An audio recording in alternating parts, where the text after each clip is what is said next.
Inkulumo kaNgizwe Mchunu yokubandlulula abantu bobulili obufanayo buye ngathi-ke siyaqala-ke ilimaza abantu-ke abangaphandle njengoba-ke la umlandeli ka-TikTok uJoe Junior ethuke aphinde futhi wathembisa ukubulala-ke labo abaphila nobulili obufanayo. Lapha-ke uJoe Junior ubephawula-ke kwi-status kaSakhile Mngadi oyilunga leshayamthetho iKwaZulu Natal nophinde futhi abe yilunga le-Democratic Alliance DA KwaZulu Natal. USakhile Mngadi uthembisa ukuthi-ke zikhulile iy'nyathelo azoyithatha uqinisekisa ukuthi-ke lo ngokubhala kwakhe uyajeza.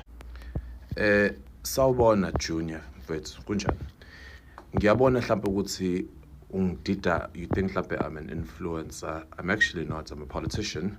I'm a member yesishayamthetho sala KwaZulu Natal.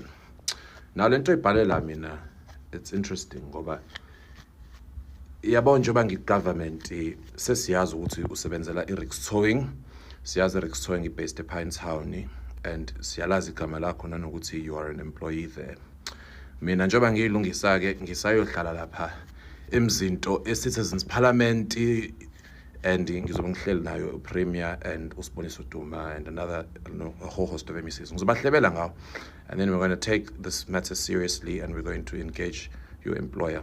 Ngifuna ukwazi ukuthi ba-employer abantu abanjani ngathi emgwaqeni if nizokwazi ukubhala lezi zinto eniyibhala ku-social media. Nakuba-ke uJoe Junior sexolisile kuSakhile Mngadi, kodwa uSakhile Mngadi buye ngathi uthi akazukwazi ukuthatha isinqumo eyedwa, kepha uzakubuza ibandla ukuthi fuzile yini amxolele. Mngadi mfowethu, singabe yami bengincokola nje wancokolela kabi. Ngicela uxolo le nkulumo yami nje mfethu, ngicela ukuyiwoxisa inkulumo ngiyancokola. Ngingaqondile ukuthi ngizole sidlule simo lesi.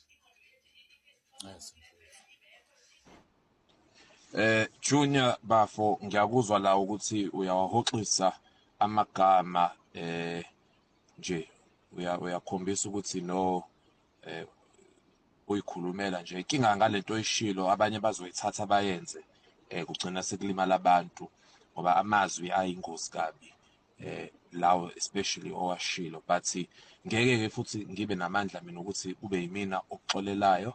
Ngizobuza nje kwabantu ukuthi simxolele yini guys, nangu uzilethe kuthina uthi uyaxolisa. He did not mean what he was saying. So let me know, guys, should we continue with the action? My office has already been in contact with the management, but I guess they are waiting for some directives from me. I'll let you guys let me know, and then we'll see in the morning. Sure.